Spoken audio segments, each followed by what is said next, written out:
안녕하세요. 작은 호기심에서 시작된 이야기 배머입니다. 여러분, 이런 경험 있으신가요? SNS에 자기 일상을 시시콜콜 올리는 친구를 보면서 저렇게까지 자랑을 해야 하나? 생각한 적, 별로 친하지도 않은 사람의 성공 소식에 며칠 동안 기분이 안 좋았던 적, 회사에서 상사가 실력도 없으면서 나대는 것 같다고 생각한 적 있으신가요? 이상하게 그 사람만 보면 뱃속 깊은 곳에서부터 거부감이 들고 속이 뒤집힙니다. 근데 여기서 이상한 점은 나 말고 다른 사람들은 크게 개의치 않는 것 같다는 겁니다. 그니까 나만큼 불편해하지 않고 그런가? 이상한 사람인가 봐? 같은 반응을 보이기도 합니다. 그래서 혼자 집 가서 생각하다 보면 뭐지? 내가 이상한 건가? 라는 생각에 혼란스럽기도 합니다. 우리는 도대체 왜 이러는 걸까요? 오늘 이 영상을 끝까지 보시면 우리가 왜 특정 사람에게 유난히 신경이 쓰이고 불편한 감정이 드는지, 그리고 그걸 해결하는 방법이 무엇인지 알게 되실 겁니다. 이 사례를 아주 극단적으로 보여준 인물이 있습니다. 바로 드라마 이태원 클라스의 장가그룹 회장 장대희인데요. 대한민국 외식업계 1위 기업의 총수 장대희는 돈, 권력, 명예 다 가진 사람이죠. 근데 드라마를 보다 보면 이 사람 진짜 이해가 안 가는 행동만 합니다. 주인공 박세로이 무릎 하나 꿇리겠다고 10수년 동안 추적하고 쫓아다니거든요. 심지어 이 둘이 처음 만났을 땐 박세로이가 아무 힘도 없는 고등학생이었습니다. 자기 아들이 부모 권력 믿고 반해서 친구들을 괴롭혔는데 전학 온 박세로이가 보다 못해 얘를 때렸거든요. 그래서 자기 아들을 때렸다는 이유로 박세로이한테 무릎 꿇고 사과하라는 게 이들의 첫 만남이었어요. 무릎 안 꿇으면 퇴하게, 아버지가 자기 때문에 회사에서 잘리게 생겼는데도 장근원에 대한 사과는 할 수가 없습니다. 잘못한 게 없으니 무릎 꿇을 수 없다 라고 하면서 자기 신념을 지키는 박세로이를 보고 장 회장은 아주 선을 제대로 넘는 만행을 저지릅니다. 권력을 사용해서 아예 애를 전과자로 만들어버려요. 그리고 나중에 작은 포장마차 차려서 잘 살아보려는 애를 거의 병적으로 쫓아다니거든요. 근데 이게 진짜 말이 안 되는 상황인 게, 여러분 생각해보세요. 삼성 회장이 용산 전자랜드의 청년 창업가 한 명의 동향을 계속 파악하면서 가게 차리면 그 건물 사서 쫓아내고, 어디 계약 따내면 그 계약한 회사에 돈 줘서 계약 파기해버리고 이러고 있는 거거든요. 아니, 대한민국 업계 1위 기업의 총수면 회사 규모가 얼마나 큽니까? 챙겨야 하는 자회사도 많을 거고, 또 기업이 성장하기 위해서 앞만 보고 달려도 시간이 부족할 텐데 누가 봐도 힘의 차이가 비교가 안 되는 이제 갓 사회 초년생을 몇십 년 동안 자신의 모든 것을 걸어서 짓밟으려 합니다. 왜? 무릎 꿇는 거 하나 보겠다고. 아니, 이 사람 도대체 왜 이러는 걸까요? 우리가 SNS에 일상을 올리는 친구가 관종 같고 이것저것 손대더니 갑자기 어느 날 크게 성공한 지인이 이상하게 불편하고 거부감이 드는 이유, 장 회장이 박세로이 무릎 꿇는 거 하나 보겠다고 별짓 다 하는 이유, 이렇게 상대의 행동이 불편하고 거부감이 드는 이유가 사실 내 그림자 때문이라고 말한 사람이 있습니다. 바로 20세기 심리학자인 칼 융입니다. 심리학자 칼 융은 타인에게서 우리를 짜증나게 하는 모든 것은 우리 자신을 이해하는 통로가 될 수 있다라고 말했는데요. 융에 따르면 인간의 정신을 지탱하는 핵심 구조는 마치 동전의 양면처럼 페르소나와 그림자가 정확히 대칭을 이루고 있다고 말했습니다. 각각의 의미를 간단히 설명하자면 여러분 잘 알고 계실 텐데요. 먼저 페르소나는 학교, 직장, 가정 같은 사회적 환경과 개인 사이에 맺어지는 일종의 타협이에요. 그리고 이 페르소나를 유지하기 위해 내가 스스로 부적절하다고 판단하게 되는 감정이나 모습 등을 그림자라고 합니다.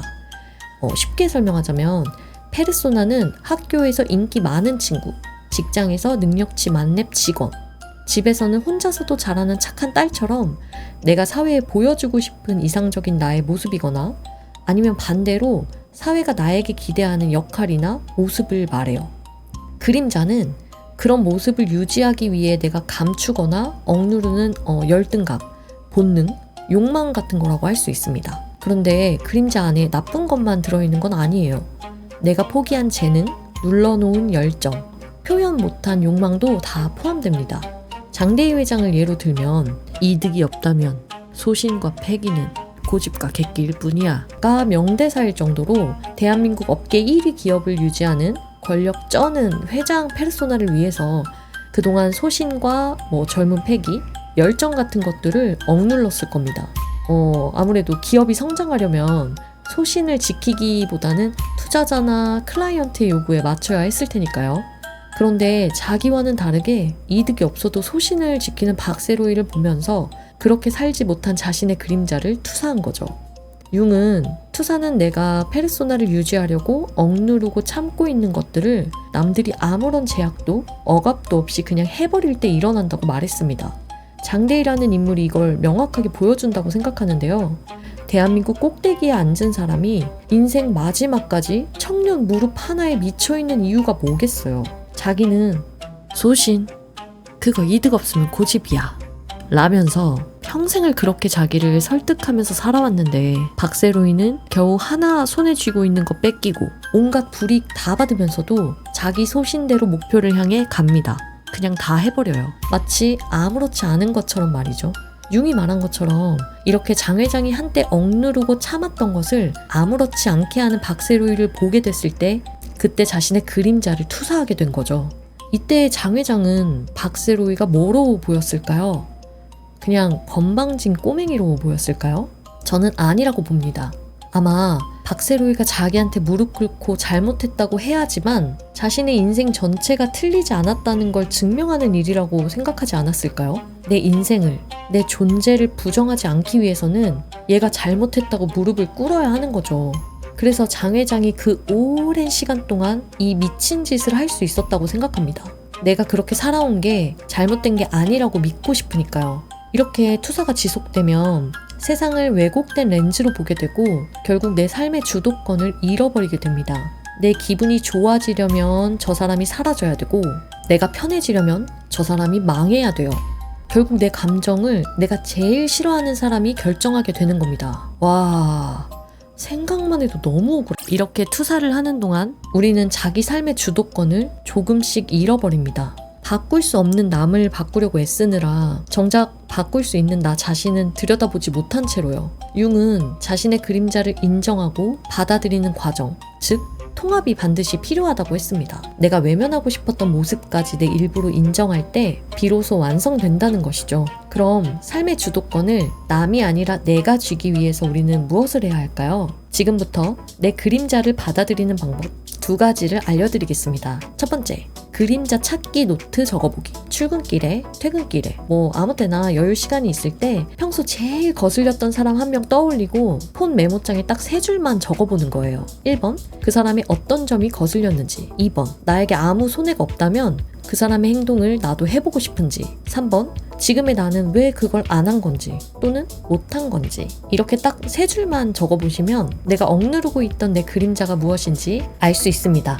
예를 들어서 인스타 스토리에 자기 일상을 올리는 친구를 보고 쟤 진짜 나댄다 라고 생각했던 게 알고 보니 사실 나도 주목받고 싶은데 그러면 사람들이 나대는 애라고 욕할 것 같아서 안 했었지 로 바뀔 수도 있어요. 상대를 향한 짜증과 불만들이 어쩌면 허무하게 별것도 아닌 것처럼 느껴질 수도 있습니다. 그리고 2번째, 작은 그림자 허용해주기.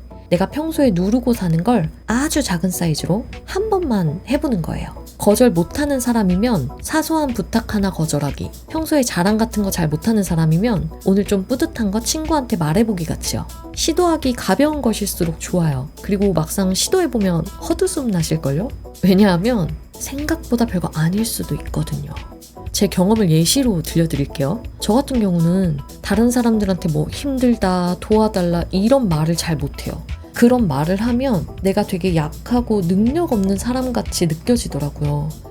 막 맹수 물이 한가운데 떨어진 병아리 마냥 딱 잡아먹히기 좋은 먹이가 된 기분? 이게 제가 중고등학생 때부터 그랬었는데 그냥 그렇게 쭉 살아버렸더니 다 커서 진짜 큰 문제가 되더라고요. 뭐냐면 정말 도움이 필요한 순간에 도와달라는 말을 못해요. 그래서 울면서 사방팔방 뛰어다니고 온갖 스트레스 받으면서 끙끙 앓다가 겨우 해결하거나 운 좋게 주위 사람들한테 들켜야지 도움을 받았어요. 아니, 사람들한테 도와달라고 하는 게 약하거나 책임감이 없는 게 절대 아니잖아요. 시간과 에너지 측면에서 훨씬 효율적일 수도 있고, 나 혼자서는 생각하지 못했던 더 좋은 해결 방안을 얻을 수도 있어요. 근데 그걸 못해서 사실 해결할 수도 있었는데 해결 못한 적도 많았어요. 바보 같죠? 왜 이렇게 됐을까 생각해보니까 제가 어렸을 때 남들한테 막 이것저것 부탁하는 사람들을 별로 안 좋아했어요. 제가 보기엔 혼자 충분히 할 수 있을 것 같은데 자기는 못한다고 다른 사람들한테 도와달라고 하거나 친구들한테 나 힘들어, 나 망했어, 안 할래 하면서 결국 도움을 받는 사람들을 보면 아니, 자기 일은 끝까지 자기가 책임져야지, 너무 무책임한 거 아니야? 이런 생각을 했었어요. 근데 이때를 떠올려 보니까 제가 가진 문제가 뭔지 딱 알게 됐어요. 물론 제대로 알지도 못하면서 사람들을 단정 지은 것도 문제지만 혼자 나는 저 사람과 달라, 나는 책임감 있는 사람이야 라고 생각하고 있더라고요. 그러다가 우연히 어떤 책을 읽었는데 거기서 칼 융의 그림자 이론에 대해 알게 됐고, 제가 사람들한테 제 그림자를 투사하고 있다는 걸 깨달았어요. 그러니까 제 그림자는 나도 다른 사람들한테 의지하고 도움받고 싶다는 마음이더라고요. 그걸 깨닫고 나니까 그런 사람들을 봐도 무책임하다는 생각이 별로 안 드는 거예요. 그냥 혼자 하기 버거울 수 있지 하고 아무렇지 않게 생각하게 되었어요. 훨씬 마음이 편해 보이죠? 그리고 이후에 제가 다른 사람들의 도움이 필요했던 순간이 있었는데 진짜 못하겠는 거 꾹 참고 지인들한테 도와달라는 카톡을 보냈었거든요. 근데 걱정과는 반대로 너무 흔쾌히 도와주겠다는 답변을 받은 경험이 있어요. 오히려 그동안 제가 한 번도 도와달라고 안 했어서 친구들이 우리가 신뢰가 안 가나 싶어서 서운했었다고 하더라고요. 그게 절대 아닌데 이게 또 그런 오해가 생길 수도 있구나 싶어서 이 경험 이후엔 힘든 일이 생기거나 도움이 필요할 때 주변에 얘기해 보려고 하고 있습니다. 솔직히 아직도 쉽진 않아요. 그래도 여전히 노력하고 있답니다. 그리고 지금 생각해보면 그때 시도해보길 참 잘했다고 생각해요. 제 마음이 정말 훨씬 편해지고 여유가 생겼거든요. 만약 여러분도 저처럼 자꾸 같은 문제로 힘든 상황이 반복된다면 이번 기회에 한번 내 그림자는 무엇인지 생각해보시는 건 어떨까요? 분명 전보다 마음이 더 가볍고 편해질 수 있을 겁니다. 오늘의 이야기는 여기까지입니다. 이번 영상 준비하면서 느낀 게 인간관계에서 오는 문제들은 단순하게 누가 잘했고 잘못했다고 가르기 참 어려운 것 같아요. 그래서 인간관계가 제일 힘든 거겠죠?